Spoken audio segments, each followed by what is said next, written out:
বনের পাশে ছোট্ট একটি সুন্দর গ্রাম।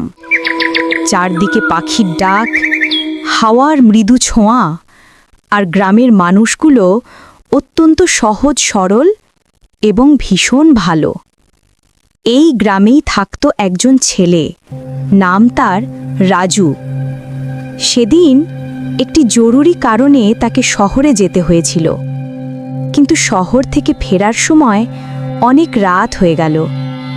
সমস্যা হলো, শহর থেকে গ্রামের পথে আসতে হয় একটি ঘন অন্ধকার জঙ্গলের ভেতর দিয়ে।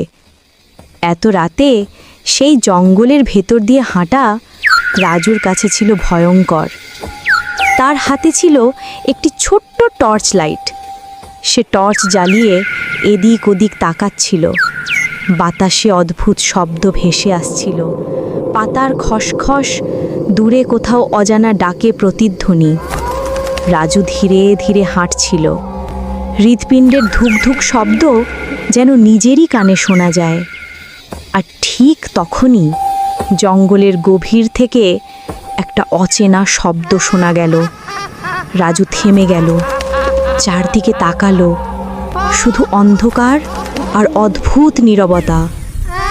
সে বুঝতে পারছিল না এটা কি সত্যি কোনো প্রাণের শব্দ নাকি অন্য কিছু। পরবর্তী কাহিনী জানতে হলে সাবস্ক্রাইব করে রাখুন আমাদের চ্যানেল। খুব শিগগিরই আসছে দারুণ সব নতুন ভিডিও। সাথে থাকার জন্য ধন্যবাদ।